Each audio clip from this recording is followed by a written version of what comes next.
Kisah ini diawali di sebuah tempat yang cukup gersang di Rusia, yang dimana Ramon sedang bertugas mengirimkan paket yang tidak lain dia adalah seorang kurir FedEx dan bukan ID Express.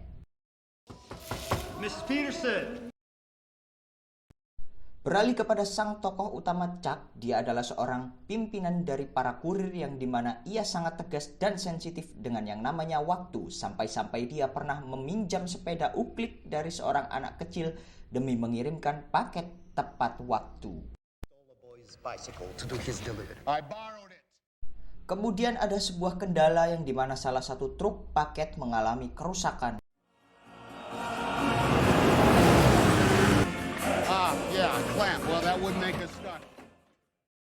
Di saat Chuck sedang mengurus truk yang rusak tersebut dengan menyuruh para bawahannya memindahkan semua paket ke dalam truk lain, ada telepon masuk dari sang pacar yaitu Kelly yang saat ini berada di Memphis, Amerika Serikat.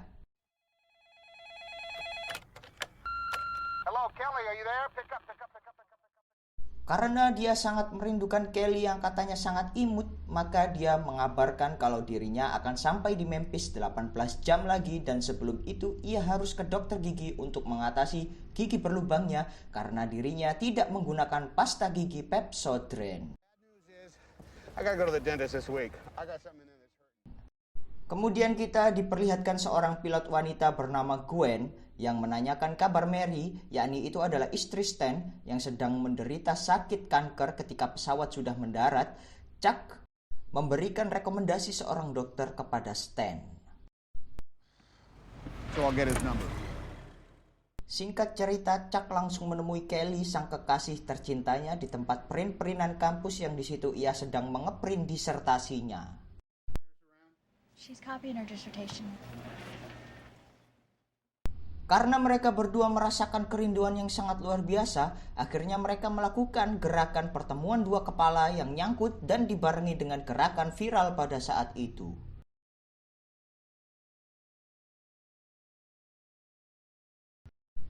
Hari berikutnya mereka sedang berada di acara makan-makan bersama keluarga untuk merayakan hari Natal. Di acara makan-makan itu ada laki-laki tua yang sedang berusaha melontarkan sebuah lelucon yang menurut saya itu tidak lucu sama sekali, tapi anehnya mereka semua tertawa. Hahaha.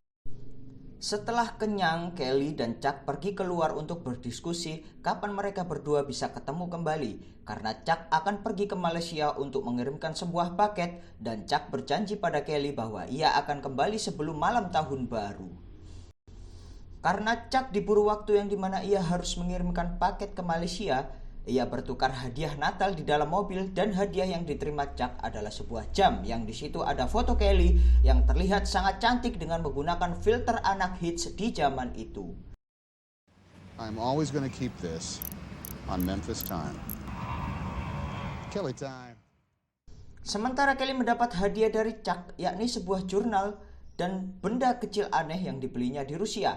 Kelly pun memberikan komentar positif tapi tanpa mensubscribe-nya. Saat Chuck pergi meninggalkan Kelly untuk mengirim paket, ia lupa belum mengembalikan kunci mobil, yang itu adalah rencana Chuck untuk memberikan surprise kepada Kelly karena dia akan memberikan hadiah untuk dibuka pada saat tahun baru.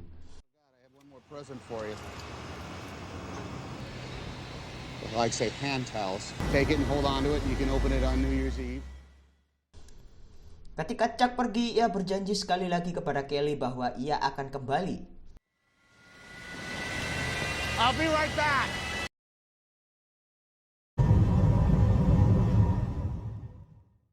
Singkat cerita, Chuck sudah berada di pesawat dan tiba-tiba, karena guncangan tersebut, Chuck memeriksa pilotnya yang di situ ternyata mengalami gangguan komunikasi. FedEx 88 broadcasting in the blind. I've never been out of comms. Dan salah satu pilot menyuruhnya untuk menggunakan sabuk pengaman karena perjalanan tak akan mulus. Buckle up, Chuck. How do you read? Karena panik, Chuck pergi mencuci mukanya yang kebetulan ingin melepas plaster di tangannya yang tiba-tiba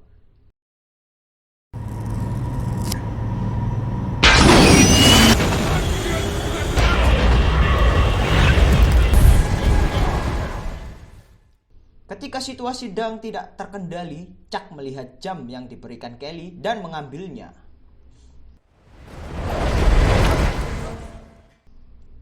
Yang kala itu seorang pilot menyuruh Chuck untuk tetap di sana dan ketika ia memberikan aba-aba pada Chuck, insiden buruk pun terjadi padanya.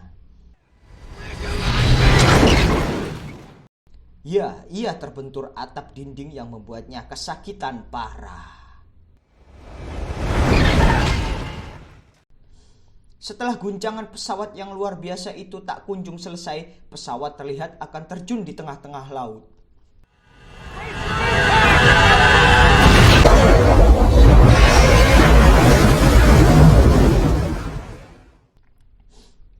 Chuck terseret oleh air laut yang membuatnya tenggelam. Yang kabar baiknya ia sudah membawa sebuah perahu karet yang alhamdulillah membuat ia selamat.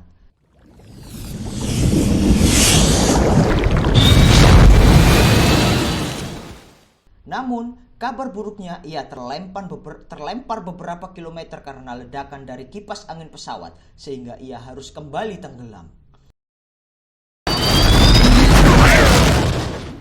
Beruntungnya ia terlempar bersama perahu karetnya dan ia naik ke perahu tersebut semalaman dengan ombak yang tak terkondisikan sama sekali.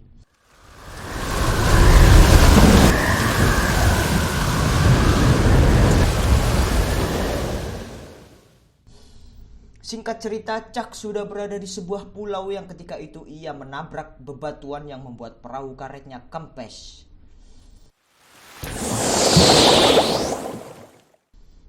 Keesokan harinya, Chuck terbangun dan terlihat sedang tewa-tewe karena seakan tak percaya kenapa kecelakaan ini bisa menimpa dirinya.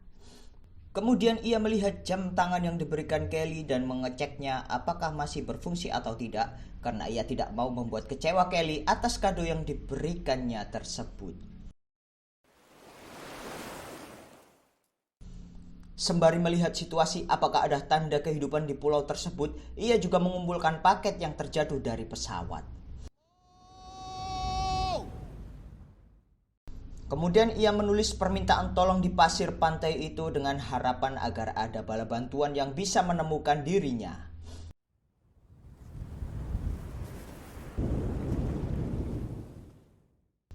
Singkat cerita, karena kelelahan, Chuck tertidur dan dibangunkan di malam hari oleh suara gerakan di sebuah pulau tersebut.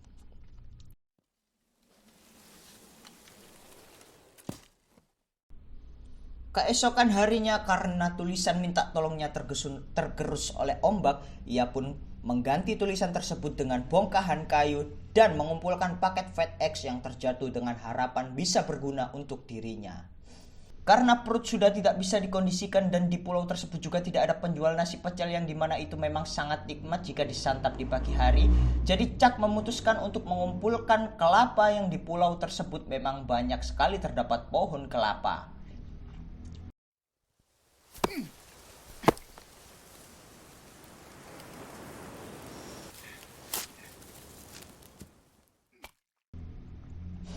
Karena perut sudah mulai keroncongan, ia pun sangat tidak sabar untuk bisa memakan kelapa muda itu.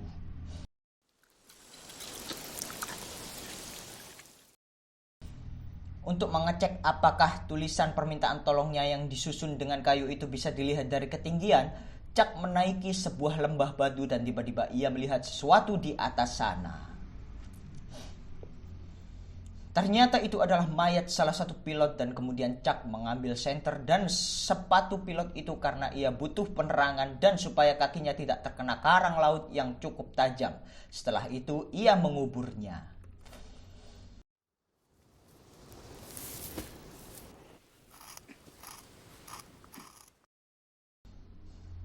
Singkat cerita, pagi harinya karena Chuck merasa sangat haus, ia mencari air embun yang berada di lengkungan daun untuk diminumnya dan mencari ikan di laut dengan cara menusuk ikan tersebut dengan menggunakan bongkahan kayu untuk dijadikan sarapan yang ternyata tidak membuahkan hasil sama sekali.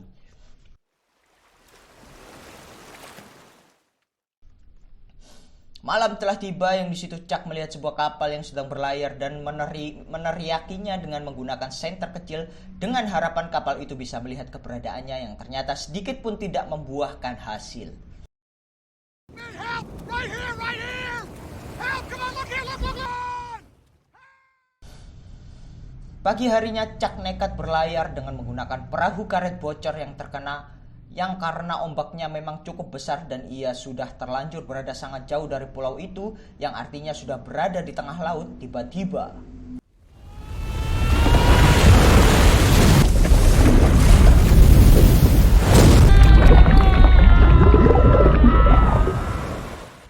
dengan paha yang terluka akibat tusukan batu karang, ia kembali ke pulau tersebut, yang artinya ia tidak mungkin bisa berlayar dengan perahu karet yang bocor.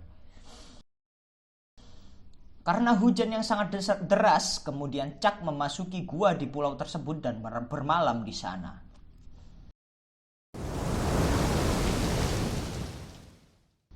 Keesokan harinya, ia membuka paket yang telah dikumpulkannya dengan harapan bisa berguna untuknya.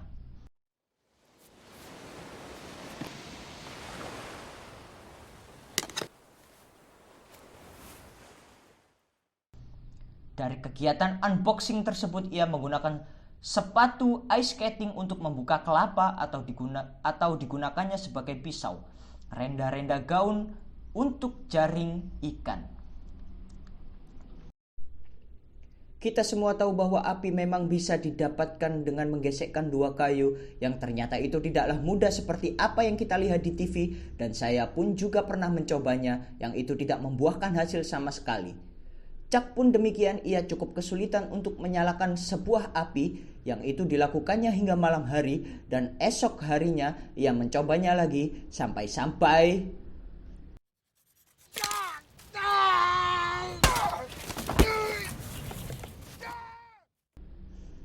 karena tidak bisa menyalakan api, Chuck pun stres dan memutuskan untuk duduk santai sambil melukis bola voli dengan darah yang ada di tangannya.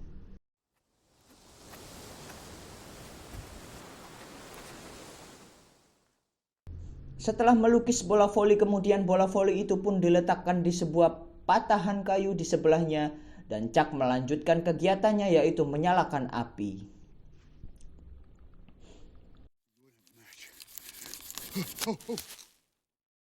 Ketika Chuck mencoba berbicara dengan bola voli, ternyata Yeah, got to it!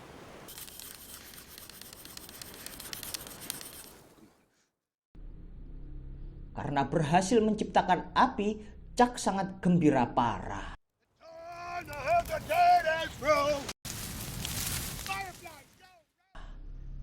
Kemudian ia memanggang seekor kepiting untuk dimakan.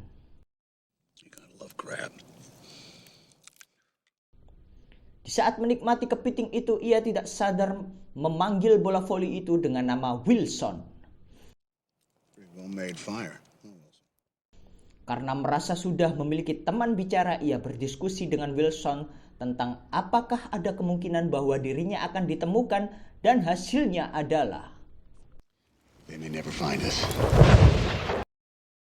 Singkat cerita, karena gigi Chuck yang sedang sakit yang terus-menerus membuatnya tersiksa sekaligus yang memang kemungkinan ia tidak bisa ditemukan, maka dengan rasa putus asa dan nekat, ia pun memutuskan mencopot giginya yang sakit itu.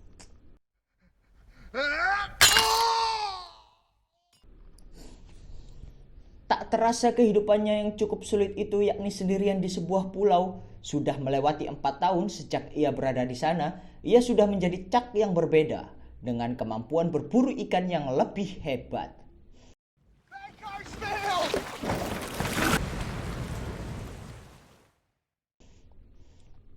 Karena Chuck tak mengerti dinding kamar mandi ini adalah digunakan untuk apa, ia hanya memandanginya saja. Sementara di sini Wilson sudah memiliki rambut yang panjang. Entah apa yang ada di pikiran Chuck, ia tiba-tiba menebangi pohon di sekitarnya dan mengumpulkan bongkahan kayu.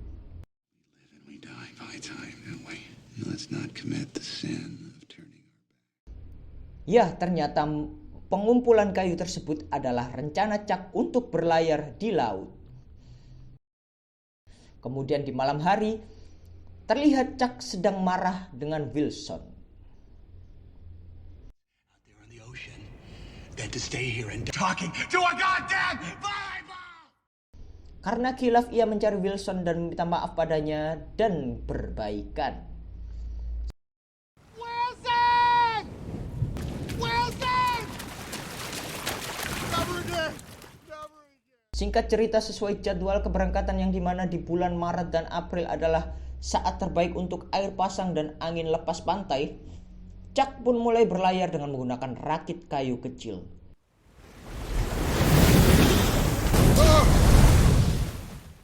Ketika berhasil melewati tumpukan ombak, Chuck malah merasakan sebuah kenangan indah saat hidup di pulau tersebut.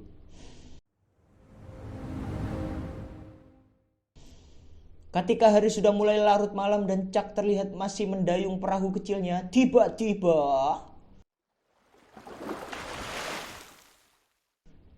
ya, ada paus besar yang sedang berenang di dekat Chuck dan tiba-tiba ya, paus tersebut melihat ke arah Chuck yang entah memiliki maksud apa dan di sisi lain Chuck terlihat B aja. Hari demi hari ia lalui dengan berburu ikan dan melewati ombak di tengah laut yang pada saat malam hari tiba-tiba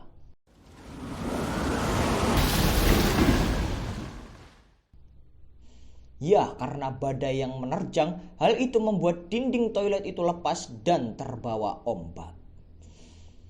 Keesokan harinya karena Chuck sedang tertidur, ia tidak mengetahui tingkah Wilson yang nakal sehingga membuat Wilson terjatuh. Yang kemudian saat Chuck terbangun, ia kaget karena Wilson sudah tidak ada. Wilson, where are you? Wilson! Karena sudah mengetahui keberadaan Wilson, Chuck pun segera menghampirinya. Dengan musik dramatis yang sangat menyedihkan, saya pun menangis melihatnya dan tangisan saya hanya disebabkan oleh bola voli. Demikian pula dengan Chuck, ia juga sangat sedih karena kehilangan sosok Wilson yang dimana itu hanyalah sebuah bola voli.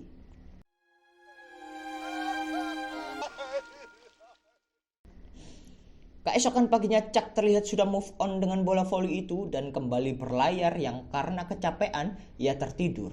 Hingga pagi hari datang dan tiba-tiba